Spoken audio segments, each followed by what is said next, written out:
going on, guys? What's up? No, I don't know. I don't I don't want know. to do this right now. I expected an intro, not a hello. No, there's no intro. There's no intro. No. I don't feel like doing an intro right now. My sadness is too strong. What are you talking about, Nick? Well, introduce us to your sadness. I don't, look, I will do this on my own time, Jared_Smith, also joined by John W. Nelson and Mr. Jason, the Godfather himself, Longshore. Yo. It's soccer over there. The Godfather. I'm here. I'm the garlic bread warlord. The season is over for Serie A, and Milan finished outside of the top four. And I don't know, guys, if you've ever watched any movies where it looks like the hero's going to make it, and then at the last minute they do the twist ending and the hero dies. And you're like... Yeah, I just watched Avengers Endgame 2 days ago, so yeah, I'm right there with you. There you go. Okay, so... that's essentially what happened with Milan. The most Italian ending humanly available. They left everything on other teams' plates. As long as they did their business, Milan would be left out, and Milan got a win, which they thought, hey, we'll be fine, we'll be okay. No, sir. Atalanta, Inter, Napoli, and Juve are all in the top four. Milan's looking out, and now looking up at the giant sword of Damocles that looks strongly like financial fair play. So Ivan Gazidis, who was the former Arsenal executive, who's now at Milan, I'm sure a lot of Arsenal fans are laughing hysterically at this, now says he's going to build a sustainable Milan, which means if you're used to Champions League appearances, trophy hoisting and whatnot, which we haven't had for nearly a decade, so that's okay, that drought's going to continue as they start bringing in cheaper talent, younger talent. They're going to sell off Donnarumma, virtually guaranteed, because he's a homegrown product. They're going to make nothing but straight profit off of it. Gattuso's out the door. He did not even take severance, guys. That's how much love that man has for the club. Leonardo is out. They're trying to convince Maldini to stay by offering him all kinds of different sporting director type positions and whatnot. They're talking about bringing in Costa Curta, and my depression is in maximum swing. But good for Atalanta for making the top three. Yeah, whatever. Good for you. Whatever. It feels appropriate that the movie Life is Beautiful is Italian, because that's kind of what this feels like. Like, if you've ever seen that movie, and if you haven't, go watch it, but make sure you're in a really healthy place emotionally before you do it.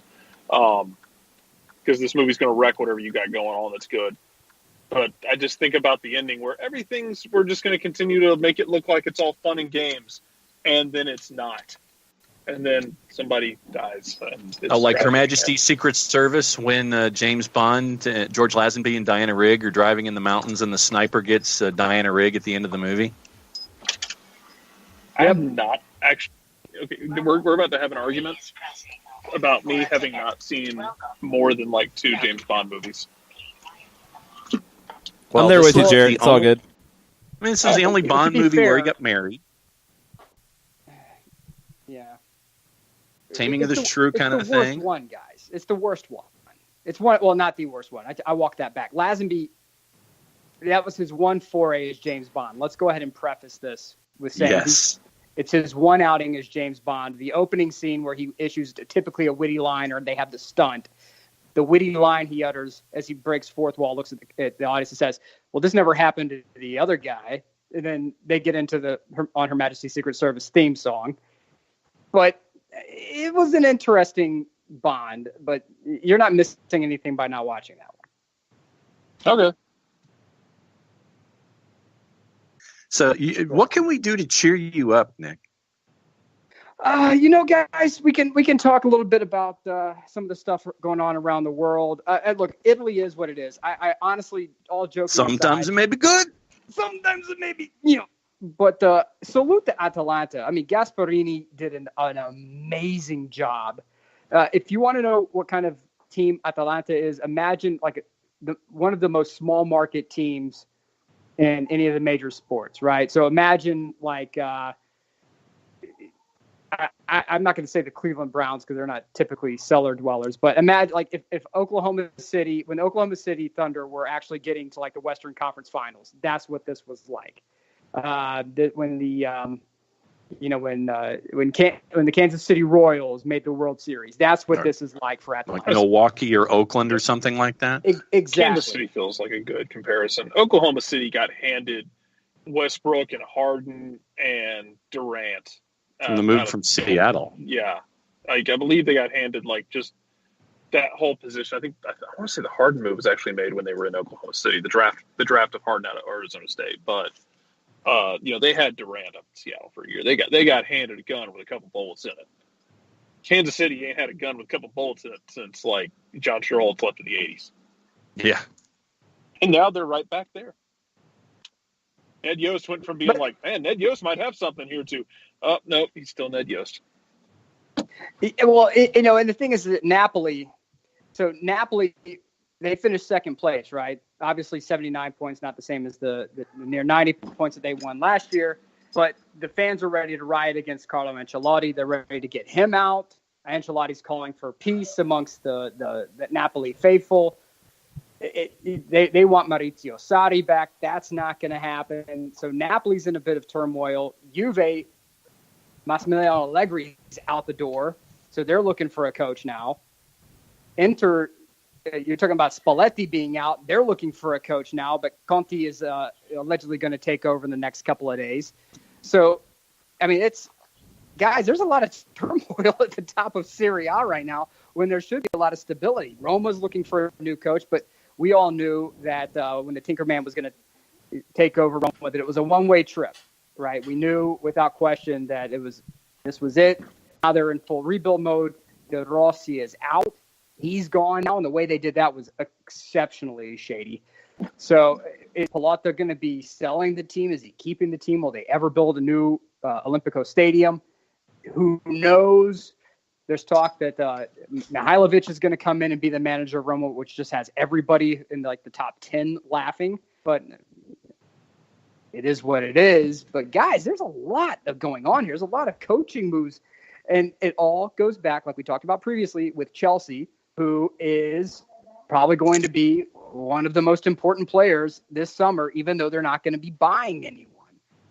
We all saw the Europa League final. To just throw my hat and kick it and make sure that we do everything that we're supposed to do out there and then come back and have a trophy by the time that we're done.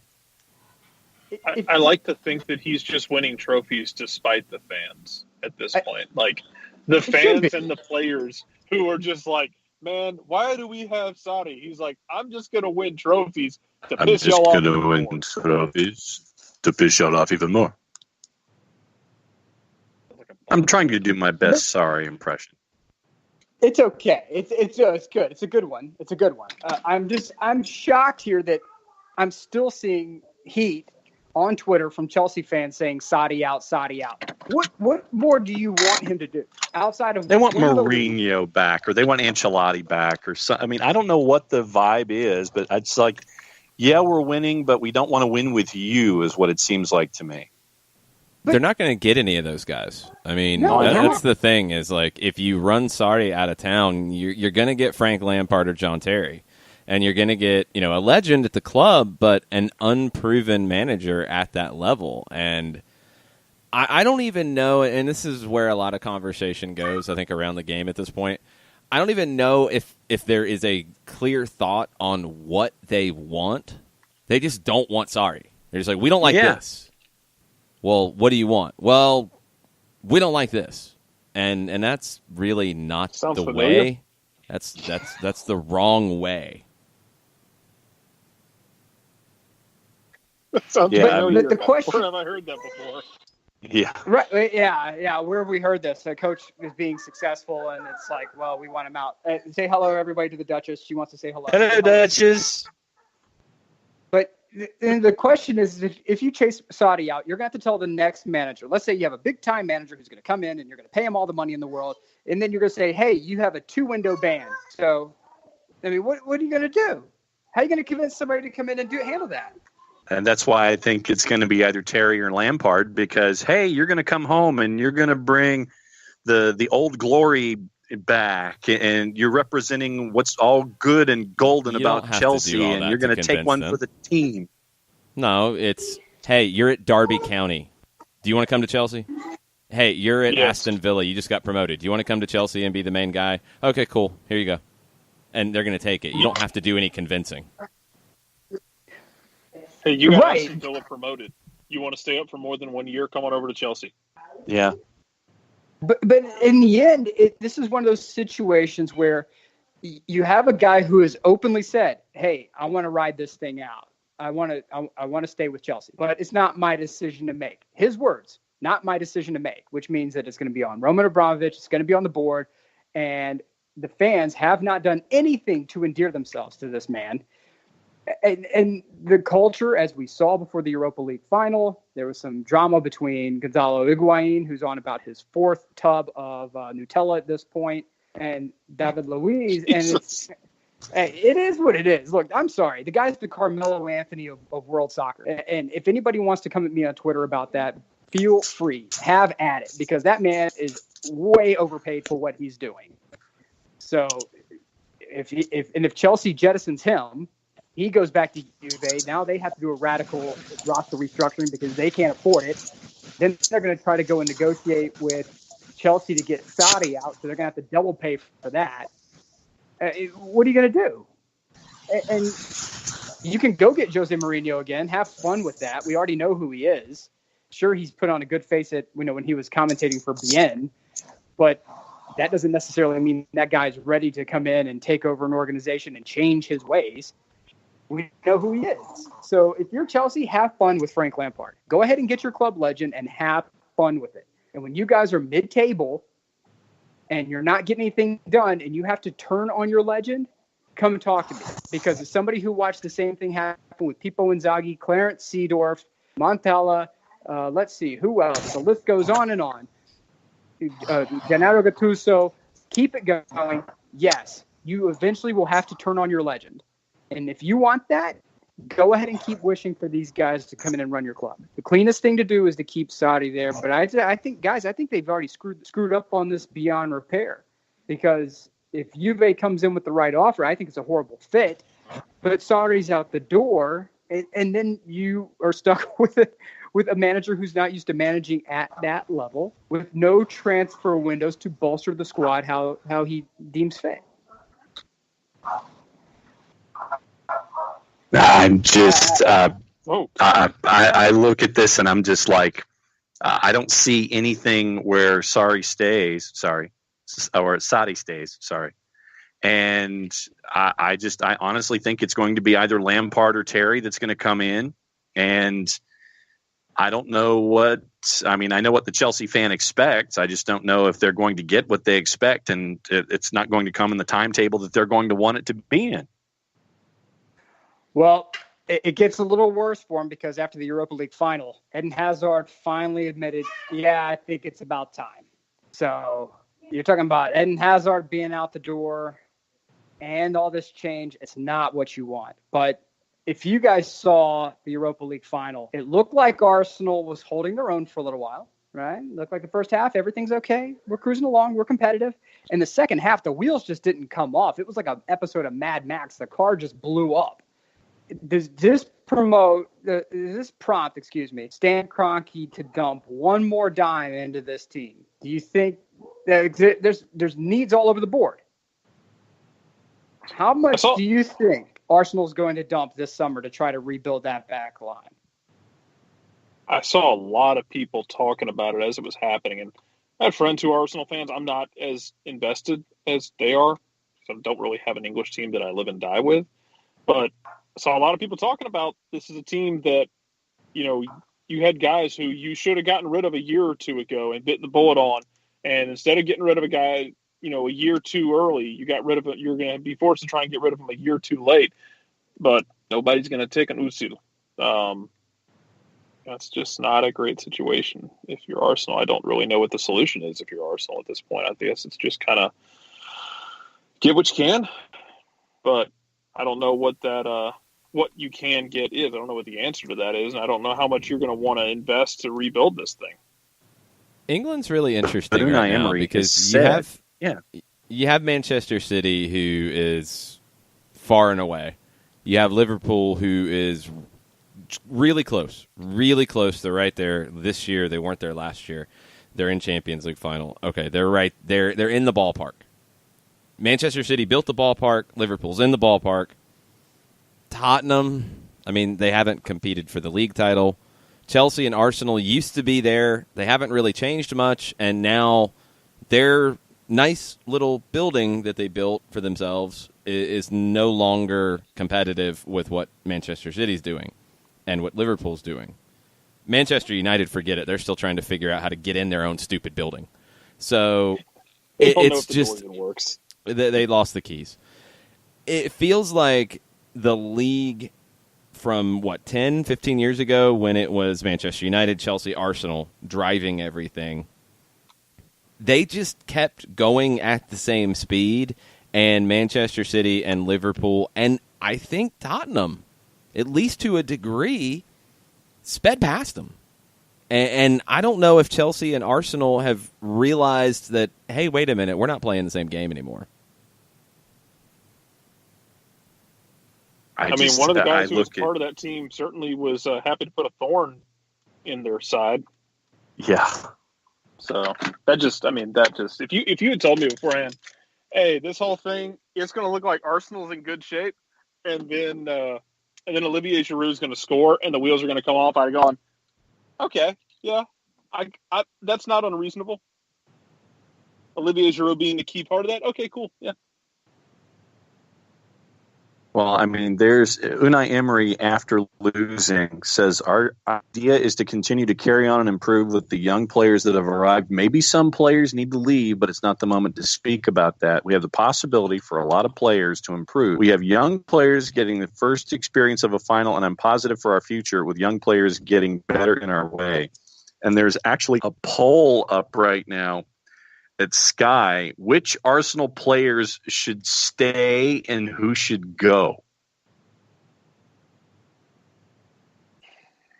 And I'm waiting to figure out who would be at the top of. I mean, it is the ones who should the ones they have up for debate: Leno, Ospina, Kolasinac, Monreal, Bellerin, Lichtsteiner, Jenkinson, Konstantinos, Chambers, Holding, Koscielny, Socrates, Mustafi. I mean, basically, is there an option for who cares?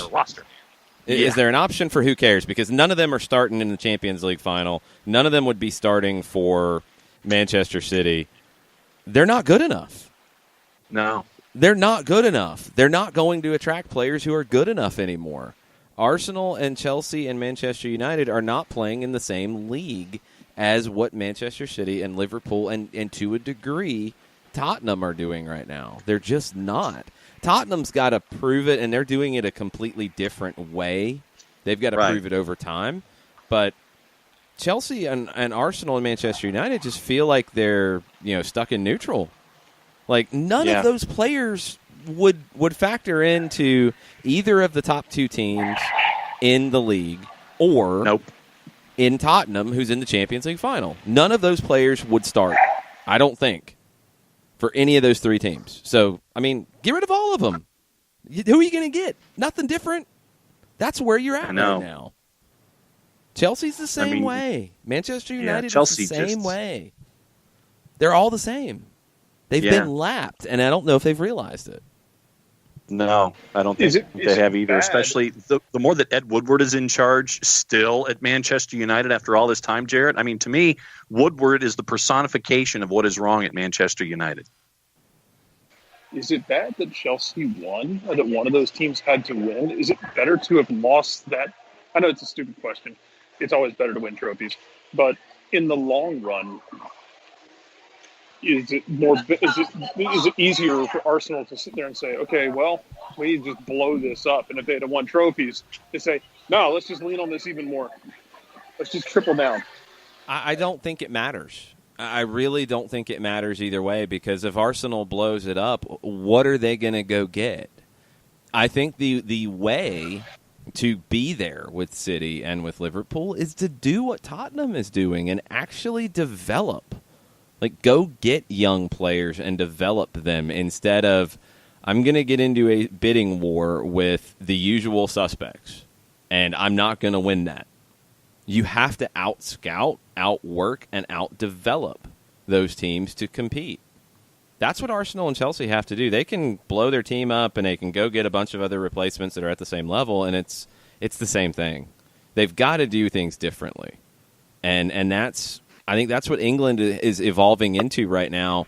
It's not quite La Liga. It's not quite Liga or the Bundesliga where it is, or Serie A, where it is obvious who's going to win every year. At least there's a little bit of competition, but the big four and in the big six, there's separation within it right now. It's not truly a big four or a big six. Yeah, and the brand, what we have are teams that are still living off their old brand, and that's just something you can't do anymore. The world market won't allow that. There's too much money floating around in here for you just to survive as a brand. Milan, prime example of this, and you're seeing the same thing with Arsenal. Arsenal, who had tremendous success. They had the Invincibles. They had, when Arsene Wenger was wearing massive puffy coats on the sideline and actually getting results. Those days are long, long ago, and no one's coming along with a DeLorean to go back and watch that stuff happen live. So you're right as far as what Chelsea needs to do. The problem is, will the supporters stand by and allow that to happen? Will they sit by? Because remember the old joke, what do you call a lifelong Chelsea fan? You call them a 12-year-old. Well, it's something where it is what it is. They are a team that I have no problem saying was bought, not built. And that's okay. We have to stop looking at that as just this massive negative thing, because at some point we're going to get to the built, not bought model, but we're not there right now. Chelsea required massive investment. They got it. So while they have that massive investment, that's fantastic and amazing.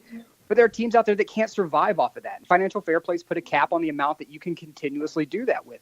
Build your squad. Develop your academy. Stop sending 97 players out on loan and actually bring some of these kids in, let them make mistakes and let them build. And maybe you will have a season where you're in 9th or 10th. But guess what? Over time, they will develop and they are going to be exceptional talents. Your academy's too robust. You have access to too much talent to stay sucky for that long. It's going to turn around, but you have to be patient and allow that to happen. I don't think the Chelsea faithful are going to be that patient. I don't think the Arsenal faithful are going to be that patient. They have been patient long enough at Arsenal, to be honest with you. But Manchester United, you think they're going to tolerate that?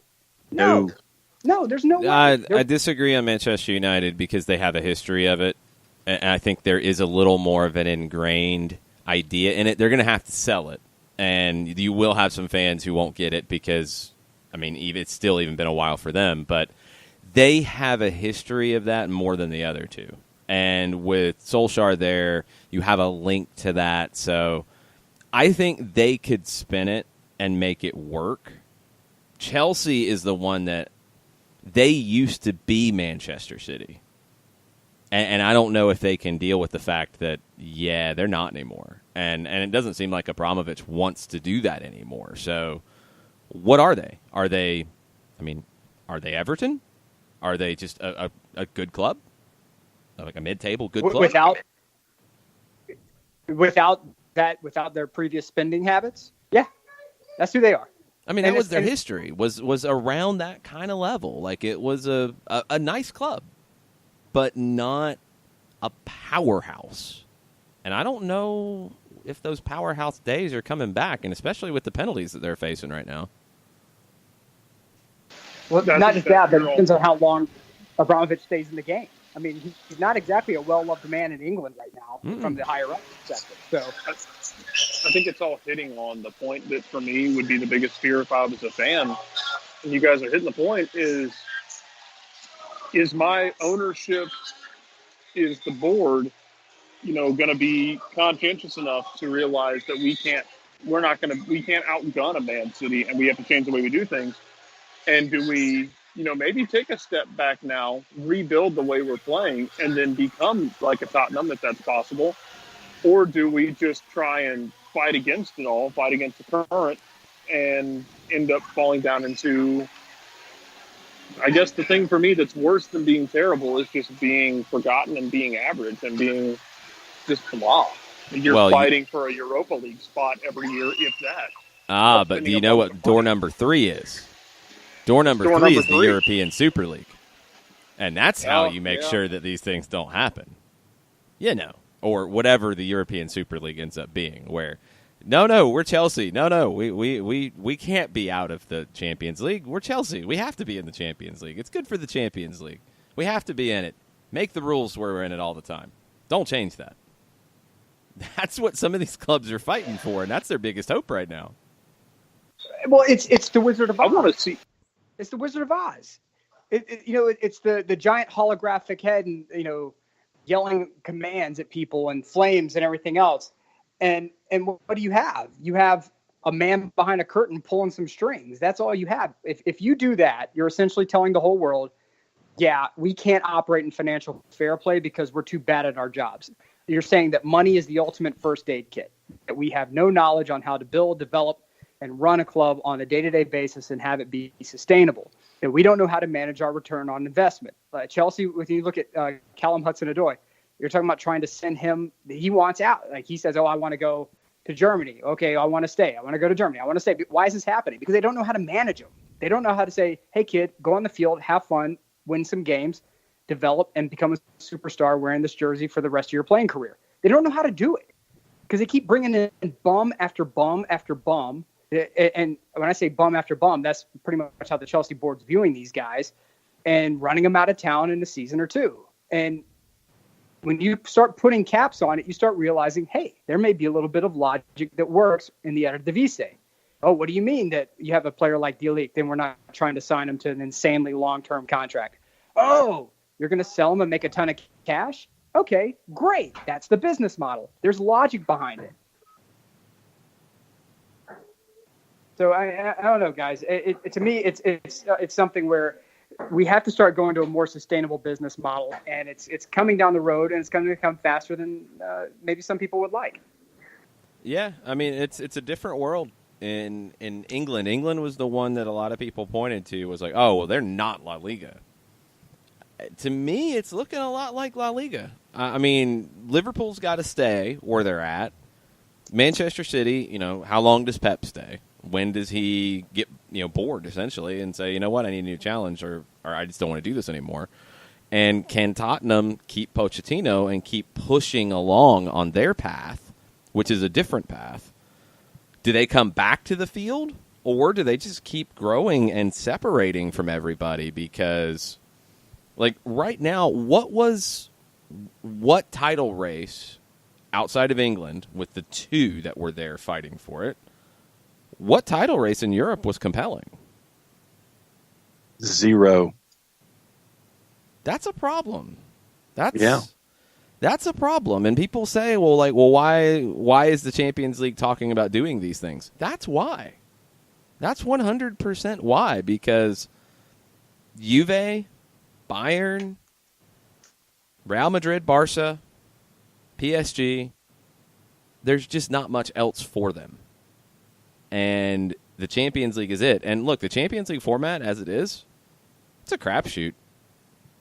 It sucks for anyone who's not a fan of those teams. Aside from the occasional Ajax, which we all enjoyed, admittedly, yes, it sucks for everyone else.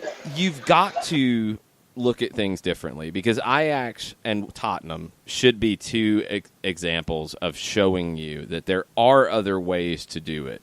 Yes, it takes some patience. Yes, it takes sticking on that course and not getting scared, because Ajax over the years has gotten away from what they are. Tottenham, all the pressure. I mean, what did anybody say about Tottenham over the last couple of years? Got to spend. Got to spend. Why aren't you spending? Got to spend. Got to spend. So stupid. You're stupid. What are you doing? Well, you're in the Champions League final. I mean, there are other ways to do it. And clubs have got to realize that and invest in it the right way, or I don't know where the European game goes. It's really interesting right now, because you're starting to see the separation really play out, and I don't know what the solution is. I don't know where it's going to go in 10 years. Do we get the European football version of the CFA? Do we get that with the Superliga? There's going to be some compromise. I mean, you're not going to completely go like where those clubs are not part of their domestic leagues. I don't see that happening. I don't think there's enough of a will to do that. But what is it? Is it some kind Germany of hybrid? won't let them. Yeah, I think there's too much. Like, different countries have different things that are going to make it difficult. I don't think it'll ever truly be that way. But is the Champions League more of a true league? Is there a compromise where these teams don't play in their domestic cup to create more dates? Do they play, 16 games in the Champions League in a group stage, in a league format? A lot of midweek games to where basically you have two squads. You have a domestic squad and you have a Champions League squad. I don't know. But there's going to be something. Like, I just don't see it continuing as it is for 10 more years. I think there will be a change, and a dramatic one, and people will freak out. Yeah. But it can't continue like this because this isn't compelling either. One of the examples I've seen in the last few days is a guy from a player's side with all this spending is a guy like a Patrick Roberts, who is at Man City, who went on loan to Celtic. I think he went on loan to a couple of other teams in the championship. The dude just signed a new contract for 2022. I don't know how many games he's actually played for City. I don't know how much development he's actually getting from all these loan outs as they go out and buy guys. But it's just, you got a guy who came up, who's talented. He's shown well in Champions League before. He's shown well when he's had the chances. But, what happens with his development? Do they just sell him on eventually? It's like they're just hanging on to, waiting for his value to go up. But then they keep loaning him out continuously, and I guess he's just not popping off in terms of value the way they want. What happens with the development of these super clubs and the developing of the players? Are we just going to look to the championship, the middle ground English teams, the middle ground teams in other countries to keep developing talent and just feed it like a giant conveyor belt from a I Love Lucy episode? Well, how long before we actually take it again, door number 3? What if we start talking about maybe MLS's model isn't so terrible? I mean, sure, introduce pro-rel before the pro-rel people decide to absolutely go Dresden on my timeline. You're still going to have that. It's going to be a requirement. UEFA requires a pro-rel model. But if you have something where, hey, look, there's a strict salary cap spending. No matter how you spend it, whatever, that's fine. You only get a certain number of foreign players who can come in. Otherwise, you get them a Euro passport or whatever. But there will be leagues that will say, you know what? There has to be a more sustainable model. How do we do it? How do we make sure that it's a level playing field for everyone? Okay, salary cap time. And I think some like the Eredivisie can get it done. I think they'll have the political willpower to get it done. I think a league like Germany could probably get it done, especially if Bayern starts getting stupid about this potential, super league. But, France needs it. France needs it more than anyone because PSG is just running away with everything to the point where it's not even entertaining to see who's going to be in first, but who's going to finish second, third, and fourth in that league. But MLS's model, not so terrible, even though it has these crazy rules upon rules. And subsection C, Article 12, which is of a different rule, which is an exception if you're the LA Galaxy, that special rule down there. But it can be done, and I think that it can be applied. But it's going to take something, like Jason said, dramatic, crazy, knock everyone on their heels for these other countries to say, hey, you know what? We're changing the system. So anyway, let's take a step back from this. Jason, let's get ready for a break. Can we get a commercial break here? Because I got to throw. I got some freedom molecules going on my grill right here. I got some steaks. We're turning the mood around. That's what I'm doing. I'm turning the mood around. I got some steaks that are getting ready to throw on from Whole Foods. They're grass-fed, locally sourced. If you pay enough money, you get to know the cow's name. They're conflict-free, ethically treated, whatever. They're all going on the grill. So let's take a commercial break. I'm throwing the steaks on the grill. We'll be right back. Soccer over there. Today's show is presented by Appolinsky & Associates, personal injury lawyers with over 30 years of experience, supporters of Atlanta United, Faction, and Inter-Atlanta Youth Football Club. If you've been hurt in a wreck, contact Steve today at steve@aa-legal.com or call in 24/7 at 404-377-9191. The initial consultation is free. A ranger station. I'd like to report a bear hug. Okay. I put out my campfire and Smokey Bear hugged me. So you drowned the fire, you stirred it, drowned it again, and felt that it was cold? Uh-huh. Yep, he's just letting you know you did good. Bear hug from Smokey Bear. Status update. I'm gonna let you go now. There are many ways to start a fire, but one sure way to put it out. Learn how you can do your part at SmokeyBear.com. Sponsored by the U.S. Forest Service, Ad Council, and your state forester. We know that every driver is different, and a one-size policy does not fit all. That's why Country Financial offers a variety of discounts, so you get the coverage you need and the savings you deserve. From good driver to good student, multi-policy to multi-car, we've got a discount to suit every driver. Call Jason Wright at 678-568-6871 today to see what you could save. On Facebook at Jason Wright Agency, or by phone at 678-568-6871. Discounts vary by state. Policies issued by Country Mutual Insurance Company, Country Preferred Insurance Company, or Country Casualty Insurance Company, Bloomington, Illinois. Every hiring manager knows that a company is only as good as the people it's made from. So where do you find the best people? That may surprise you.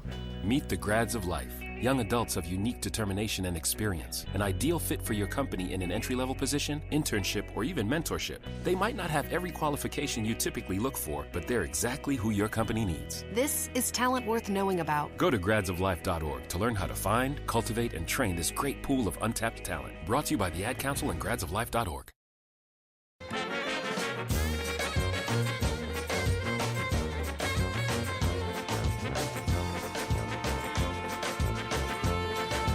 Okay, we're back. We're good. We have steaks cooking. I'm prepping the vegetables because I do want to live into my 40s. So guys, if you're not eating your vegetables, eat your vegetables out there. And part of eating the vegetables is occasionally hearing and doing things we don't want to do. That's part of being an adult, right? So no, yeah, it is. I know. Look, guys, I'm with you. Look, have you been on Atlanta United Twitter? That means nothing. Yeah. Well, look, there's been an absence of logic there and a couple of issues. One, and I'll go ahead and get soccer down here really quick. I hearing Joseph Martinez talk about fans questioning him directly why he's not scoring. The guy's like fifth in the league right now in goals scored. It's okay. He's being asked to do something completely different than what Tata Martino had him doing, and he's still fifth in the league. It's going to be okay. Stop questioning the man as to why he's not scoring. Just cut that action out. So you want my hot take? Yes, hot take. Hot take. Joseph Martinez is having the best season of his Atlanta United career in 2019, flat out. Well, what was the hot take? Sorry. Yeah, it was the hot take. For some that would be when you've got fans yelling at him saying that he is, what's wrong? Why aren't you scoring goals? He's doing everything. He is the best forward in the league right now. He is. Yeah. He's doing as much as Vela does. Like, he's doing everything in the play. Last night, I mean, look at him drifting out to the left. You're going up against three center backs. So you're going to stand there and you're going to try to win crosses against them because, that's smart. So you're playing out on the wing, trying to draw them out. If they come out, cool, you've created space. If they don't, then you're making later runs into the 18, and you're going to find that space because you're making a late run. He's playing very smart. He's playing very well. He's contributing in all phases. Joseph is having his best Atlanta season in 2019. And I tried to explain this to a friend of mine who was asking me about, like, okay, well, why is he not scoring like he is? What's the difference? And I said, okay, imagine you get a wide receiver out of college, and he's just a boom receiver, right? Like the guy who just streaks down the field, catches those long touchdowns. It's just crazy. That's all he does. And then one day a new offensive coordinator comes in and says, look, you're a very fast receiver. You're a one-trick pony. I'm going to make you a complete receiver. I want you to start running some shallow slants. I want you to start running some hook routes. I want you to start running crossing routes. I know this is a toxic term in Atlanta, the jet sweep, but you've taken a one-tool player and now made them an absolute threat across the board. And that's what's happening with Joseph Martinez. You're adding just a repertoire of skills to this man's tool chest. I mean, when he dropped back into the midfield and he was distributing passes, they were timely, they were on point, they weren't all over the place. And you have some strikers that outside of kicking a ball toward the goal, they can't do a damn thing. That's it. And now you have somebody who is he's a Swiss Army knife for your team. You can't knock that just because the man's not just only putting balls in the net. It drives me nuts. It drives me nuts, guys. And the thing is that one thing you notice, and we talk about people who have to take their medicine, and this is what you're seeing now at this time of year, when you start getting the players who say, well, I think it's time for me to move on. I think it's time for me to go somewhere else and explore my options. I'm not happy. Their agent starts putting out stories of, they're looking for a different kind of move. Well, you're seeing this right now, I think, with Sergio Ramos and Real Madrid, because reports started surfacing that Ramos was not happy with his role in the leadership structure and Florentine Perez. And, he was possibly looking at getting out. And he had a press conference today where everybody in the media essentially said, this is it. This is his walking away press conference, including myself. And he said, I'm staying. I'm not going anywhere. I want to retire with the club. It's not about economics. It's not about economics. And I think he's right. I think he's mad, though, that the power structure has changed. And it's not Sergio's team anymore, because he has to take his adult pill and realize that it's Zinedine Zidane's team. And whoever they bring in, Ramos is probably not going to have much pull over, and he doesn't dominate that locker room anymore. And you're seeing the same thing with PSG and Neymar, and with the Brazilian national team, where he was stripped of his captaincy. Fellas, Sergio Ramos, is this really it for him? Is Real Madrid his last and only stop, or do you think he makes an appearance in MLS? And it's a two-parter with Neymar. How has this tanked his transfer market? All the issues, punching fans. I think twice he's punched fans. I don't know if you guys saw the video where a Brazilian player megged him, and then he threw the player to the ground. Are the wheels coming off for these guys? Is this it? Are we seeing the peak and the end of the tunnel for these guys? How old is Ramos now? Oh, I mean, what? He's like, his mid-30s, right? Yeah, I mean, he's a different situation altogether. Like, I think he's an easier one. I don't know if he ends up in MLS, but I think he 33 plays somewhere. Yeah, he's an old 33, though, because he's played a lot of miles, a lot of games, a lot of minutes. I think he plays, but I don't know if it's MLS or not. He might go chase the money in China or whatever, but he's going to play somewhere else. Neymar, the wheels have come off. Like, this is, from over the last decade, one of the most talented players in the world. And when you're at a club with Lionel Messi and Luis Suarez, and you make Luis Suarez look sane, there's something wrong. There's problems. You're done. Time's up. And not to mention that every year, watch his injury record. Every year, around the same time, right around his sister's birthday, this crazy injury happens, and he's out for like a month, and then a video surfaces of him in Brazil partying. Ronaldinho 2.0. Oh, my God, it really is. It really is. When we go back, when I show my son videos of Ronaldinho, and he's like, this is like, Dad, why is he not like the greatest player ever? Like, why do we keep talking about like Pele and Maradona and Messi and not this guy? And I said, because the guy, he didn't take it seriously. He was out partying. He was out at clubs. He was, 10-cent head. I was about to say, do you show him Ricky Martin videos to show why he's not one of the best? Like, club. No. The club. We're not ready for that. We're not the club. In the club. Yeah. It was like a 90s hip hop video there for a while with Ronaldinho. I mean, it was just like, if you just followed him around with the camera and then took like, any sort of track that you wanted from the 90s, from the Freaknik era, and drop it in, it would match perfectly. Match 100% perfectly. Hey, and that's when Guardiola took over at Barcelona, what was one of the first things he did? Ronaldinho, you got to go. You got to go. You're done. We're not going to have you mess up Lionel Messi. You're gone. See ya. Adios. Yeah, and you saw this when he was with AC Milan as well. Like, he started packing on the weight. The stories about him clubbing in Milan were legendary, and he wasn't remotely the same player. And what could have been, and we're going to say the same thing about Neymar. Why in God's name could you not pull it together and be one of the greatest of all time? You could have been, I based on the raw talent that we have seen, if he got his head together, stayed fit, he's top 5 all time. And you're not going to see that. It's not going to happen. It's a what if. And the biggest issue now is if PSG wants to move forward, who in God's green earth will pony up the $200+ million it's going to take to get him out the door? I mean, that is the $300 million euro question, because it's an exit plus a contract, and the number of sides that could do that is very small to begin with. But now the number of sides that want to do that is even smaller. I mean, do I even dare bring China into this? Do it. You might. I mean, what frontier is left?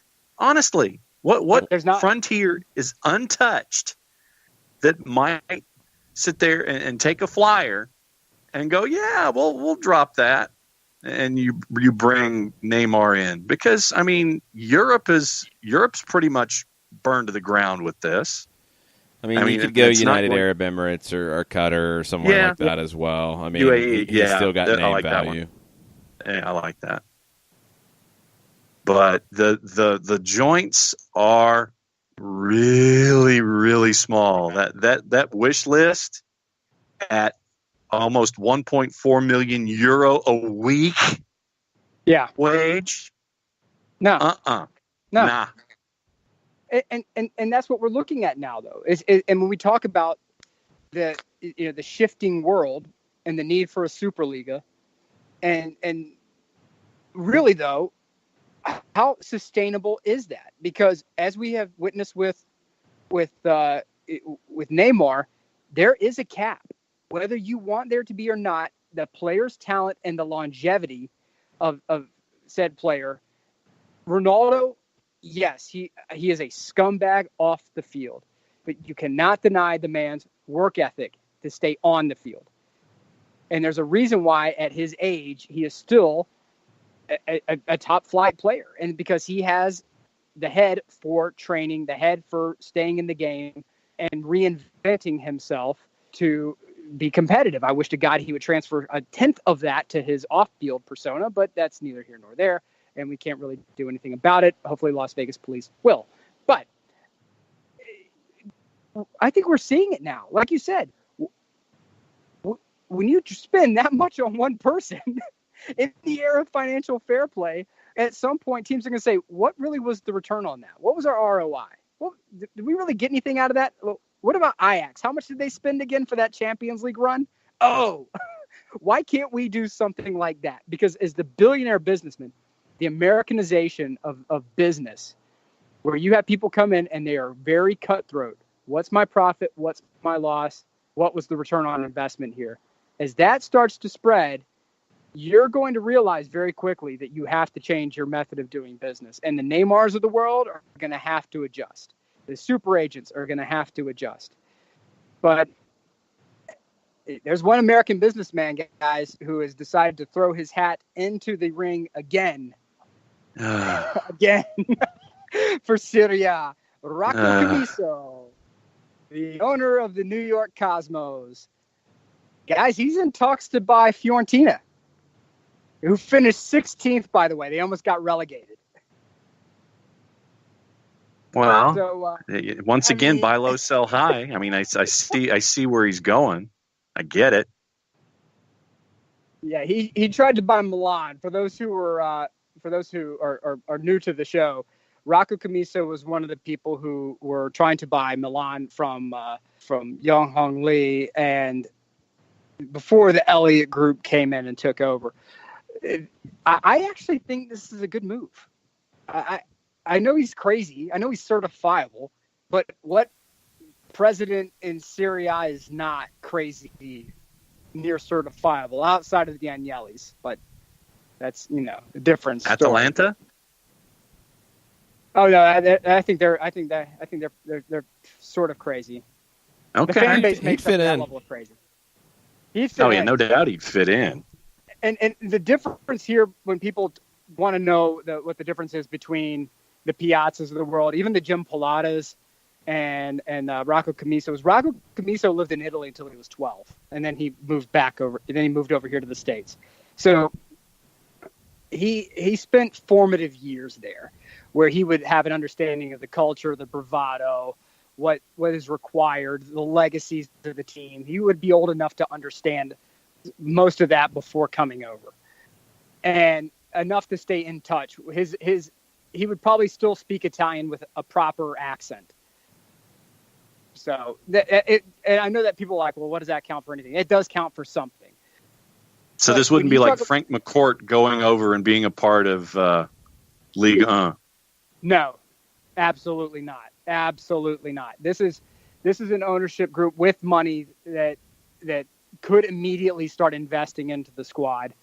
They have a mountain to climb. The mountain one would be keeping Federico Chiesa on that roster. There's rumor that he was supposed to be going to Inter. They've called off talks with that. I imagine that's part of Commisso's. Commisso would want to pitch him directly to stay. So we'll have to see how that works out. But I'm okay with this, guys. I think let's see how it shakes out. But Commisso is it's going to be interesting no matter what. The headlines will write themselves. Ooh. That's for sure. Well, and you know that Conte and Inter are interested in bringing Lukaku in for Manchester United. Yes, and also Juve, the Juve faithful are already petitioning to have Conte's gold star removed from Juventus's stadium because of their intense hatred for Inter Milan. Oh, geez. So that's another thing that is going to be going along. But they're going to also have to ship out Icardi because Conte doesn't want Icardi, and they've removed his jersey from the team store.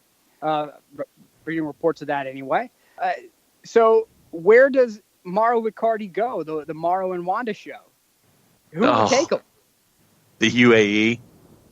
I mean, exactly. Like we're talking about the European market. I think it's changing, and who wants to spend the money to bring this knucklehead in? See, and that to me, I think that you're having a return on investment that is in direct proportion to being a knucklehead / chucklehead. I think that we're seeing more of that these days than we have in the past, where some owners and ownership groups are just like, nah, I don't want to deal with any of this stuff anymore. And if anybody wants to take so-and-so off my hands, great. And if somebody's out there on a free, I think that you're going to overlook the chucklehead more than you have in the past. It's a weird time because you do have to keep an eye on Brazil and even your mega clubs in Argentina for a player like Icardi. I don't know what's next for him. I mean, he can't stay, and I don't think there's another club in Italy who's going to take him because they don't want that firestorm. I mean, why would you? So where does he go? I mean, he's talented. Does he go to another European club, or is everybody just like, no, we don't want this drama? Could he go back to Argentina? Who would pay him? You've got some clubs that, even though they're probably truly bankrupt, would have a way to pay him. That's what's messed up about it. I mean, your Bocas and Rivers can find money when they have to. Would they? I don't know. Brazil is also an area that, hey, there's money. There's Brazilian clubs that are spending some big money. And it's happened before where you've seen Argentine players go to Brazil for paydays. I mean, Carlos Tevez went to Corinthians for a while before he went to Europe. It can happen. So keep an eye on that possibility too. Well, first of all, I have to say RIP to the competitiveness of my beloved lifelong fanship of, well, not my fanship. My fanship will stay, but Defensa y Justicia, Kurt Cobain, the manager, Sebastian Beccacheche, he's out the door, man. He's out the door. Looks like he's going to Independiente. Possibly. Oh, God. Possibly. I'm going to pour one out for my homie's career, because the job he did with that club cannot be understated. A tiny club, and he got them to second in the Super Yeah, League. you don't have to pour one out for his career, because I think he's going to be just fine. He ends up is the question. I'm pouring it out. I'm pouring it out, Jason. Don't stop my pouring out. No, pour it out for Defensa, not for that's for the manager. Yeah, pour it out for Defensa. Yeah, because it is. I salute you, Sebastian. Can I call you Sebastian? I'm going to call you Sebastian. It's okay. I salute you for what you have brought to the millions and millions of defensive fans. Defensa, we will be forever grateful. Thank you so much for everything you're doing. I ask that you leave Argentina immediately. Look at you can look at AC Milan. AC Milan's a great Mexico. team. Don't go to Mexico. Go, stop trying to intrude upon my pitch, guys. There's reportedly offers from Mexico. No. Italy, the food is amazing. You'll have Italian supercars left and right. You will have, you can still wear red and black if you want to, whatever. You can wear red and black. You go to Milan and resurrect my team. Okay, do it one more time. That's all I'm asking. Now we see what's going on here. It's a subtle play. Look, Bielsa's staying at Leeds. What am I supposed to do? Bielsa's staying at Leeds. He's not leaving. What am I supposed to do, guys? Gasparini's not leaving Atalanta. We're not getting Conte. Conte's going to enter. Atlanta has Frank. He's not going back to Italy. If you paid him, bought him a house, got him a supercar, and did whatever else, he's not leaving. He's not leaving Atlanta. He wouldn't go back to Italy anyway. Rafa looks like he might be in line at Roma. Well, Rafa can go there, and that's great, but at some point, wouldn't the new mysterious bidding partners want to talk to him? John, what's going on with that? What's the latest with Newcastle? I thought they were being bought, man. Yeah, well, Sheikh Khalid is set to buy him from Mike Ashley for $350 and pour money into the transfer market. Allegedly, the Ben Zayed group have agreed to terms. And this is, remember, the same guy that was failed with a $2 billion takeover of Liverpool last year. They said that the proof of funds statement was forwarded to Ashley's lawyers about 6 weeks ago. And no one is claiming any advancement past that point. And so the Ben Zayed group is saying Premier League process, standard procedure. And they felt the need to clarify the point in order for the fans and general public to understand the timeline. So Sheikh Khaled is saying, hey, it's in the pipeline, but a lot of folks are wondering, okay, where's this money going to come from? And what are you going to spend? And we still aren't getting those answers. But yeah, so it's out there, possibly, allegedly, maybe. But yeah, La Gazzetta dello Sport is saying that Rafa is at the front of the line when it comes to Roma.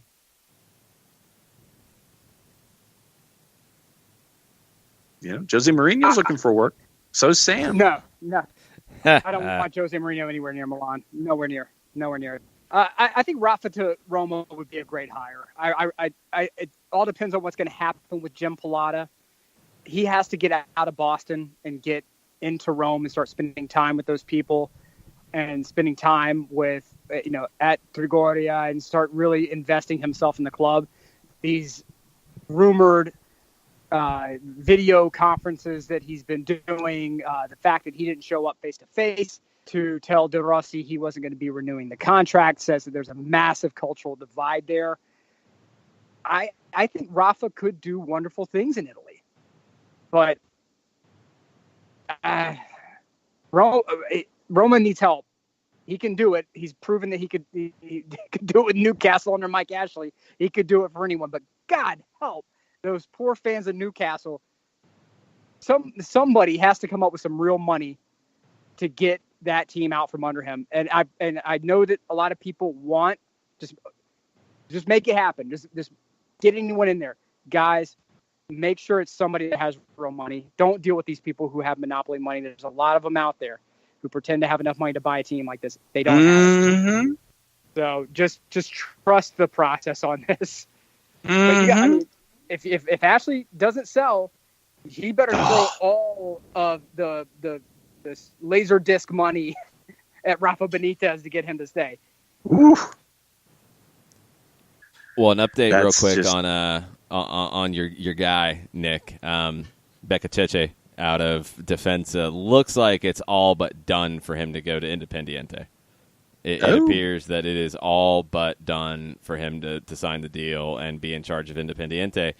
But that leaves Ariel Holan, who won the Copa Sudamericana with a certain Ezequiel Barco. That leaves him available. And he's a manager that a lot of people have been very, very high on. So just saying, you might go get him if you're AC Milan. I do it. Do it. That'd be Get different. Somebody who's competent. Get someone who's competent. That's all I'm asking. Get someone in there who knows halfway what they're doing, because I'm not sure that there's anyone in that organization who does. And there's one thing to say you're going to rebuild a sustainable club. It's another thing to say you can do so and remain competitive. You're not Ajax. You're not PSV Eindhoven. You're not just locking and reloading with this new gang of young superstars.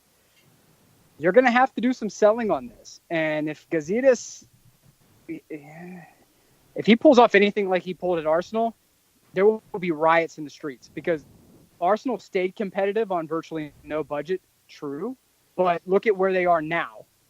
I mean, essentially, it's just like doing nothing but changing the oil in a car, never changing the tires, never changing the brakes, never doing the tune-up. Just oil change today, sir. Thank you. I know what I'm doing here. And eventually being shocked when the car falls apart. Like, that's essentially what I'm seeing that Gazidis is really good at. If anybody on Twitter would like to correct me on this, please do so, because I'm obviously dealing with a limited scope on this. Guys, you are far better versed in England than I am. Am I wrong on this? What do you think, John? I'm just, yeah. All right, so ask me the question one more time, and I'll come up with a better answer than being exasperated and giving you onomatopoeia. Okay, so the question is, I believe that Gazidis is his talent is keeping a team competitive with no budget, but there's no building for the long term, as we are seeing with Arsenal now. Am I wrong on this take with Gazidis, that all he could do is maintain, not build? Well, but then wouldn't that mean that he would be a fit at a place like Tottenham? If you took the Tottenham point of view and applied it, would that not be the same approach?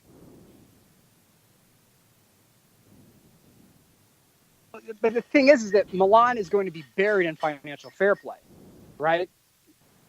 So aren't you going to have to think through things a little differently? Yeah, I guess so. I'm not used to this. I'm not used to it. And that's I don't why, know if we can solve Milan's problems at this point, Nick. We're probably running uphill without shoes at this point, because Milan's got a lot of issues. We have a big match on Saturday that we should probably get to and talk about a little bit. I've heard about it. Do we have Yeah, to? we do. There's a couple things to touch on first that I wanted to update you guys on. We've talked a lot about the multitude of Copas in Argentina. 38. The Copa Superliga is down to the final. That was the one that started last, because it was just the Superliga teams. And, of course, one of the teams that is being relegated from the Superliga made it to the Copa Superliga final, because welcome to Argentina. This is what happens. They might or might not qualify for the Copa Libertadores? We don't know. It could happen. It might not happen. Nobody really knows because it's Argentina and it's CONMEBOL and it's just, whatever. You figure it out as you go. So that'll happen. And then, I'm like, oh, well, let me look at the Copa Argentina and see where that thing stands because it's been just all over the place. They haven't even finished the round of 64 yet. There's still a matchup in the round of 64 with Racing, who won the Superliga, facing Boca Unidos. So you still have the round of 32, the round of 16, the quarterfinals, the semifinals, the final, that will happen at some point before the next Superliga season starts. Sometime? Sure. Maybe? Sure. No. Keep it going. I mean, it's going to they're going to finish it. The tournament started in 1974. No. It started in January of 19. So it is the 2018-2019 Superliga, the year 2019. Don't be obtuse. It's the 2018-2019 Copa Argentina, but it didn't start in 2018 because it's what happens. And it started in January, and it will end in December of 2019, they say, reportedly, possibly, somehow, maybe. Who knows? There's no dates. We don't know. It's more ridiculous than the Open Cup. So it'll happen at some point, but the Copa Superliga final between Boca and Tigre, everybody is pulling for Tigre unless you're a Boca fan. Everybody wants Team Chaos. Which we approve of on this show. Yeah, we are the official show of Team Chaos. What would that kit look like? What kit? Team Chaos? If Team Chaos had a kit, what would it look like? Did you see the Barcelona hodgepodge kit that they came out with too terribly long ago that was supposed to be the celebratory kit of all the years of Barca? And they had like a little panel of each jersey like stitched together. It was the most horrendous thing that I think has ever been produced with cloth. That sounds bad. Yeah, it was terrible. I think that's right about what it would look. I'll even do one better. It would be Forward Madison. Flamingo. Forward Madison. Pink with Dairyland, the Dairyland logo across it. No, they'd be like Orange County FC with the Dairy Queen logo on the front. That's what I'm talking about. Yeah, that's what'll happen.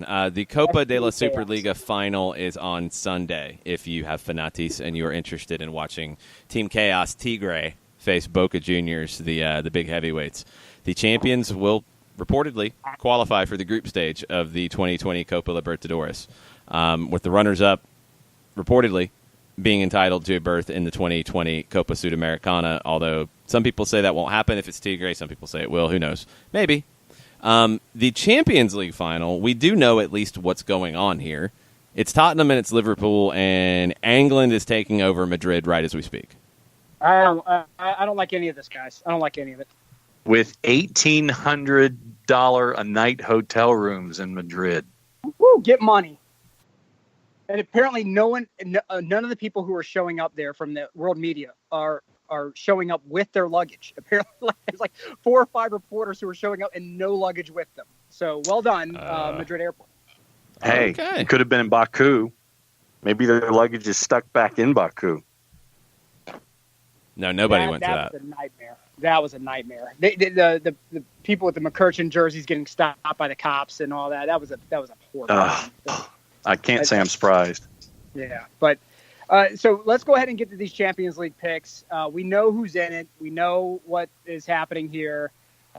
Salute to Atlanta United for throwing out that casual support for Spurs. Well, you know. Yeah, I get it. Darren, look, I get it. Darren's doing his deal. That's fine. Why you gotta hate Spurs, Nick? Area, I don't hate Spurs. I hate the fact that it's a non-European final, that it's all England. I wouldn't want an all-Spanish final. I wouldn't want an all-Italian final. I don't care. I'm allowed to hate. Let me be the hate Now I know why Milan decided to pull Arsenal's head of athletic performance enhancement. Hey, I am allowed to hate accordingly. I salute Spurs. You'll hate Mustafi when he shows up. Look, I am allowed to hate this. I'll go ahead and give you my pick. It's going to be Liverpool. It's going to be Liverpool 3-2 in stoppage time. You're still bitter, aren't you? I'm very bitter. You're still bitter that a certain team from Amsterdam didn't make it, and I'm very My nightmare has come to pass. There was lots of talk, lots of yelling, lots of finger pointing, and there was sternum poking and finger pointing and elevated voices. Well, you were doing it too. You can't really claim innocence here. All of y'all. We're all on the Ajax train. All of y'all. Chaos. All of y'all were on the Ajax train. All of y'all. All y'all. Not in dispute. Not me. Not in dispute, counselor. Just saying. So that's fine. You can be the person who was Team Spurs all the way, and that's I'm fine. going to that one. Yes. You get your little day in the sunshine, and and the little sunflower turns toward you. Congratulations, you've changed the world. All I'm saying is this is something we've seen. Congratulations, you've changed the world. Here's a cookie. Here's a cookie. That's all you're getting. That's a dry one. It's like the dry cookie. That's it. The one that's been out there for 6 days. No, I get a good cookie at least. Come on. I mean, come on. I get a good cookie. Get a chocolate chip ice cream. I wanted Ajax to shake up the world, and they came so close. So close. But here's the thing. If you want to shake up the world, Tottenham can do that. They spent $0. $0. That is shaking up the world in a pretty big way to get to the Champions League final. But no. So Daniel Levy is a jerk because they spent no money. Is that really the game we're going to play? Daniel Levy is building a better mousetrap by not doing that. So why are you bitter? Why did you just go? Because I wanted Ajax in their build from the academy. Let me give you guys something here. All right, it's time to let that go. It didn't happen. You want to shake up the world?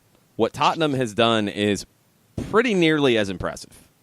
They spent $0. They went and they got young talent either from their academy or young talent that they plucked from clubs, and they said, you know what, we're going to bring them in and we're going to develop this team. We're not going to go spend $900,000 million on this guy and bring him in and change it. We're going to develop what we have, and we're going to build something, and this is the project that we have. If you're going to be so gung-ho on Ajax and they were going to shake things up, Tottenham should get that respect as well because they are doing something different. Are they doing it to the same degree as Ajax? No. But sorry, they are John, doing something different. I was too busy preparing a savory yet nutritious meal to pick up anything that Jason had just said. What was Jason saying? Mauricio Pochettino's not going to Milan either. It's not happening. No. Should they win, he has to leave Spurs, though. I think so, too. Yeah. I think he will because he's maxed it out. He's proven his point. Yeah. Well, what else? It's not proving your point, but it's like, what else are you going to do? Are they going to be a team that can compete truly with Manchester City and Liverpool at the top of England? No. Maybe not over the long haul. Probably not. So you win this. Yeah. Cash out, buddy. He's proven his point. He can write his own check. Because he's going to have a choice of wherever he wants to go because I think everybody's waiting to see what happens. So, that's where you're at. But what he's done, it's a pretty amazing job. And can they do it in the final? They can do it in the final. Will they? Are they the favorite? No, they're not. Liverpool's beaten them both times they played this season. But how many times do we say when you play a team 3 times, how hard is it to beat a team every single time? Very. It's not easy. It is not easy. They've met at least 3 times in all competitions in 13 previous campaigns. Liverpool have only beaten Spurs 3 times in a single season in one of those, 1985, 1986. it's not easy to do. One thing I don't like about it, and it's something UEFA needs to figure out, I mean, it feels like it's been forever since the semis, and it feels like it's been forever since the English season ended. I don't think that's going to help the quality of this match. I think it's going to be kind of sloppy early on as teams kind of try to find themselves again. I think that could benefit Tottenham. And the biggest question for Tottenham, I mean, is Harry Kane. What's he going to do? Is he going to be able to play? Is he going to be able to give you anything? Willis Reed, baby. Is he just there to be the Willis Reed and be in the 18 and not play, or absolutely break glass in case of emergency? Or can he really give you something here? Because, I mean, it has to at least give you a lift. Is that going to be enough? I don't know. Can I ask you a really dumb question? Sure. It's going to be really dumb. Based on what they've done without him, are you that concerned if Kane doesn't start? No. Nope. No, I don't think so. No. You want him in the 18, and if he can't give you 90 minutes, you don't start him, and you do use him if you have to. I think that's what you do here. So, guys, your picks. Let's go. So, what was yours? Extra time, Liverpool win? Extra time, Liverpool 3-2. Okay. John, what do you think? I'll go completely off the rails and go outright 2-1 Spurs. Okay. I think it'll be sloppy early. I think it will settle into some drama. Gwen agrees. She likes sloppy matches early on, so she's excited. She likes the press, too. She likes what Liverpool does. We argue about this quite a bit. I'm thinking Liverpool does win it. I think Spurs has had an amazing run. I just don't know if they can pull it off in this one. I think Tottenham has the early bit of it, and they're going to have to get an early goal.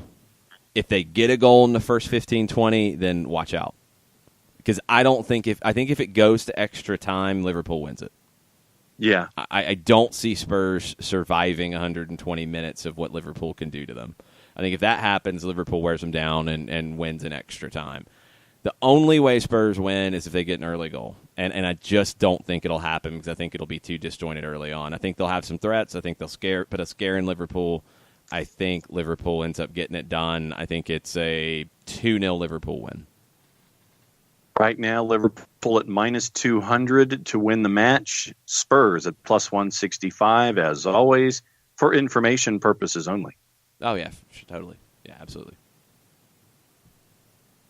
Yeah, we're in no way. And if should you be one of those people who goes out there and swaps apples with other people, do so responsibly. Yes. Yeah. Juice boxes, definitely. Yeah, yes, juice boxes. Juice boxes. Yeah. Juice boxes. Guys, can we talk about how ESPN Plus is still the greatest value in the history of entertainment? Sure. And that's not a paid advertisement. That is not a paid advertisement. I get zero money from Fanatis. I get zero money. $0. Believe me, if I was getting paid for anything on this show, I would have been fired long ago. But Copa America, is this happening? Yeah.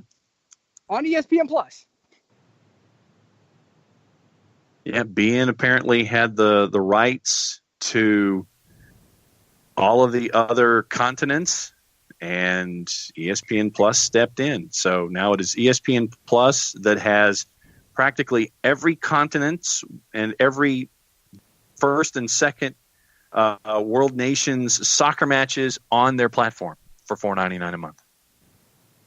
Hey guys, listen to this. That's value cooking right there, baby. That's value. That's what you're hearing right there. That's how we do things in this part of the world. Check it out again. Oh, yeah. Yeah, that's value. That's what happens. If you don't have ESPN Plus, I don't know what to tell you at this point. I think we pitched it about as well as it can be pitched. But, I mean, it's mind-bending. You have rugby, for those who are looking for something outside of your European soccer leagues. Rugby is picking up. You've got MLR, yeah. Yeah, you got Major League Rugby happening. Atlanta picked up a team, right? So yep. Rugby ATL. Might as well starting go ahead next and start, season. Yep. Start picking up and learning the sport. They have basketball, baseball. They have hockey, MMA, all the 30 for 30s, and enough soccer to make you question your life choices. So I'm just throwing that out there. Early predictions for Copa America, gentlemen? Anything at all? I mean, the hosts, you have to look at Brazil, even with the Neymar drama. Argentina would love to win this thing in Brazil because, that's just fun. Uruguay and Colombia are the dark horses to me. And I think it's an absolute toss-up. I want to get a little bit closer to it and see how these squads come in because Brazil should be odds-on, easy. That's your favorite. No questions asked. I'm not so sure. And there's questions about everybody else. So it could be a really fun tournament. Yeah, I've got to go with Brazil right now, and then Mexico. Yeah, Argentina. Yeah, but as Jason says, I want to see how dings and injuries and roster shakeups and general upheaval take their place as you get closer and closer to the tournament itself. And I mean, you could have a situation where somebody like a Carlos Vela in their own little sphere changes his mind and wants to hop in. But, to have that kind of a seismic thing, it would have to be at the very last. And so I've got my favorites. That was my list. But until everyone has hopped on their charters and is wearing kits and is hopping off of buses outside of stadia 3 hours before matches, and you get the candid photo of the camera inside the bowels of insert stadium here with players walking with headsets and or jumpsuits, maybe even a Russell Westbrookian kind of an outfit. I'll say that those are my favorites, but I reserve the right to change it depending on who continues to show up and who gets dinged. I will go ahead and say that I think it's well known that between myself and the parceros that it's been a war, gentlemen. It's been a war. After I made my James Rodriguez comments, we have had it's cost a lot of lives, billions of dollars. A lot of infrastructure just wrecked between myself and the parceros. I'm going Colombia. I believe in peace in the modern world. I'm going Colombia to win it all. I'm putting the flag in the ground. The flag is in the ground, gentlemen. I mean, is that really how you feel, or are you just trying to get some empanadas out of the deal? I think that's it. Who would not make a pick based on empanadas, though? I mean, it depends on where you're getting said empanadas from. Delicious. Okay. Yeah, I'm picking Colombia. Yeah, I mean that's. Yeah, see, yeah, I mean, if you're getting empanadas from Delicious, then you go Colombia. Agreed. I'm just saying, who would not make a pick based on empanadas? And some of you guys go logic, and some of you guys go betting lines. Some people throw the bones and see how it shakes out. I'm going empanadas, baby. Team empanadas all the way. It's Colombia. Okay. So. For me, it's the occasional juice box, but that's about it. All right. Well.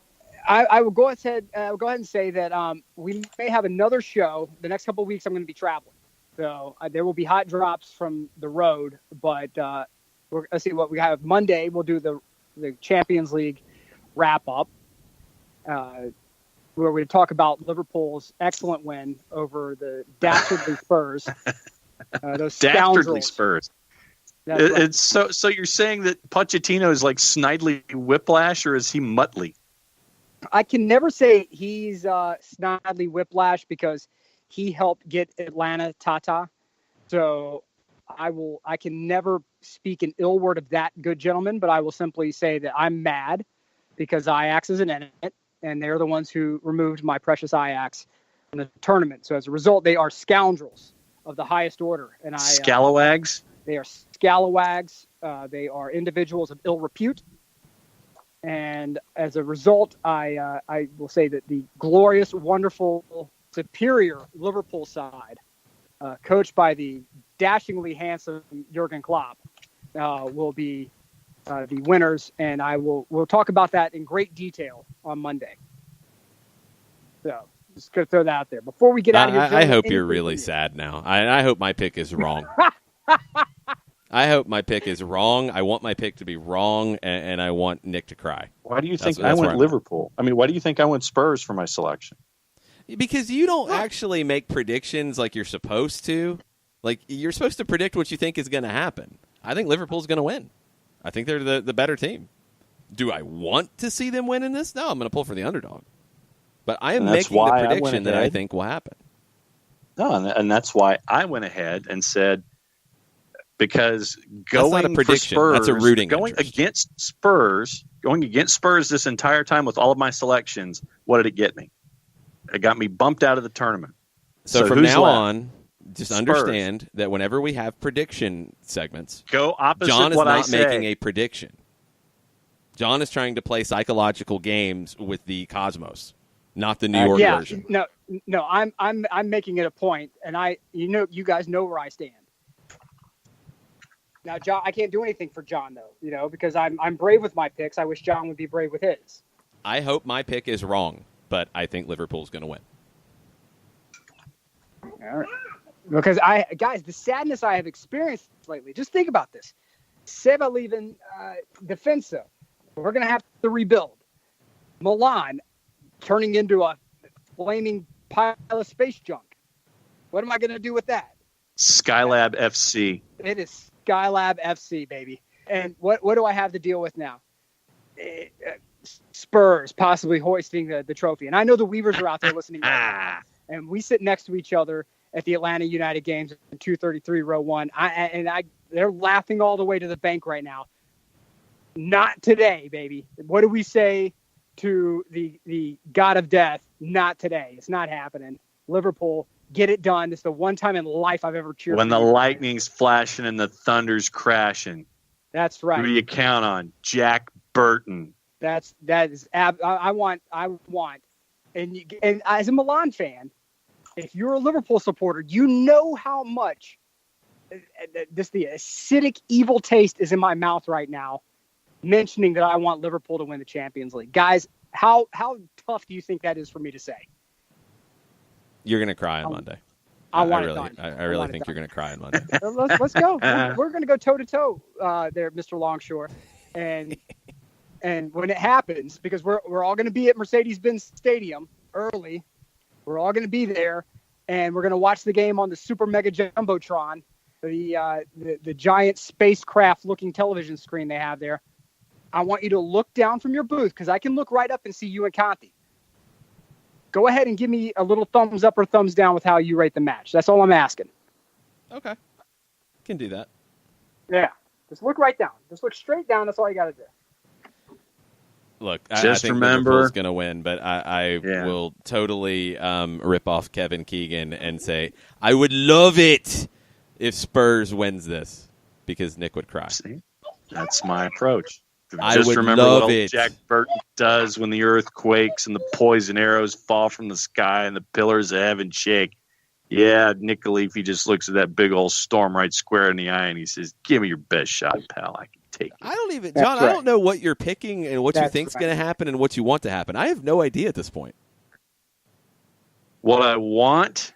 Tell me what you want to happen. What is your rooting interest on Saturday? My rooting interest is Spurs to completely take the table and turn it upside down and send the poker chips everywhere, and everybody's having to play 52 pickup, and Jurgen Klopp can't find his Uno card and ends up getting smashed with a pick 4 at the very last when he thought he had Uno 1. But you were mad online about Spurs beating Ajax. Uh-huh. So now you want Spurs to turn over the apple cart. Correct. But you picked Spurs. Correct. But you picked it in reverse psychology, I thought. Thinking that Liverpool is going to win, so therefore wanting Nick to cry, I pick Spurs. So okay, wait. You think Liverpool's going to win, but your prediction was that Spurs is going to win. Yes. What John I misses want calling. versus what's going to happen. It's usually two different things. John should have been a defense attorney. Where were you on the night of the 13th? Well, first of all, let's talk about how great the all-star combo is at Waffle House. Before we get into anything about where I was resign. I don't know what's going on. I got to get you through the 12th before I get to the 13th and tell you what was happening, counselor. I don't even know. Okay. This is amazing. This is like an episode I want of Nick Matlock. to cry. My head just I exploded. think Liverpool's going to win, but I'm picking Spurs because I want Mauricio Pochettino to deliver a 3D to the entire UEFA system. So your prediction is not what you think is going to happen. No. But I want Nick to cry. I need to go see a dictionary. I'm confused. If you guys really want to see what's happening right now, call me Webster. This right here, this is like the ultimate soccer filibuster that's taking place at the moment. This is ridiculous. We're not advancing a bill. We're not advancing any bills at the moment. There's no legislation taking place. It's just we're going to talk about how the Reality Stone can be used to bring the X-Men into the new Marvel universe. That's what's happening right now on soccer over there. This is the quality. Didn't see the movie. Didn't care to. That we bring to you on a regular basis. Hence why I get no money for this show because he just created a new word. Hence why. There we go. Hence why we that's what we do. We create new words. We are cutting edge, John. Cutting edge. That's in John's dictionary next to the word prediction. That's right. Cause why? Or hence that's why? Right. Hence why and cause why. So that's what's happening here. So again, Monday is going to be a show you're not going to want to cry. Hashtag make Nick cry is going to be is either going to be there on the Twitters for you to partake and enjoy, or it will be a leafy destruction, a leafy apocalypse. There we go. Hashtag a leafy apocalypse.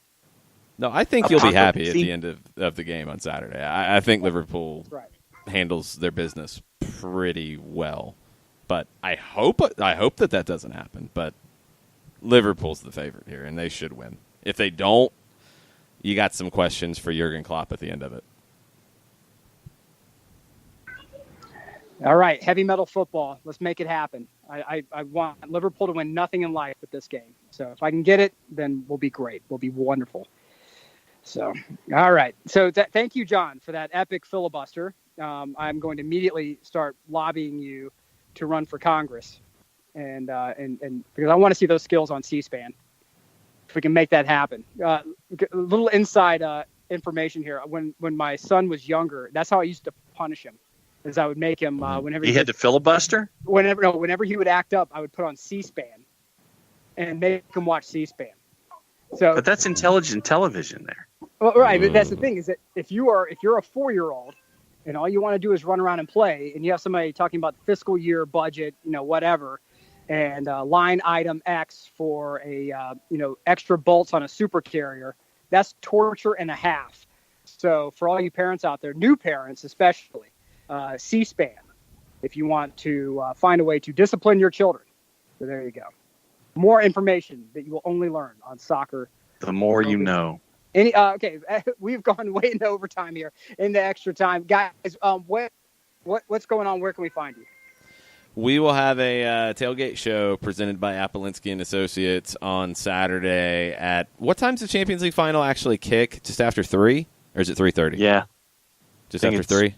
Just after 3, I think. So 2:30, we'll have a tailgate show for you because there's no point in competing with Klopp and Pochettino running around on the touchlines.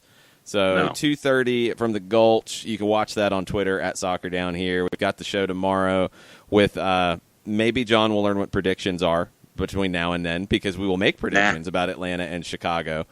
Doug Robertson will make predictions. Jarrett Smith will mail in some predictions. I don't even know what that means anymore. I have no idea what that means for you.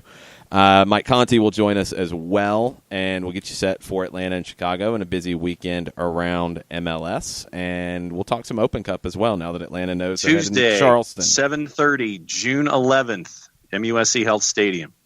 Oh, it is a Tuesday. Okay. Yep. I mean, it's carpool with you guys out there, just letting you know. All right. We'll figure all this out. It's going to be broadcast on 92.9 The Game. It'll be available on ESPN Plus as well. It's going to be fun. Last go-round at MUSC Health Stadium. So all that stuff and more on the SDH network, and that's it. So there you go. Nick, you want to send us home? All right. We're going to send it home right now. Thank you so much for listening, everyone. If it was your first time listening, I promise I'm usually better. We apologize. I'm just saying. I apologize. I'm sorry. But I'm not sorry for picking Liverpool in the Champions League final, because it's going to happen. I want everybody to know that it's going to happen. It's going to be great and marvelous and wonderful. And we will see you on Monday. Mucha Euro, y'all. You people sit tight, hold the fort, and keep the home fires burning. And if we're not back by dawn, call the president.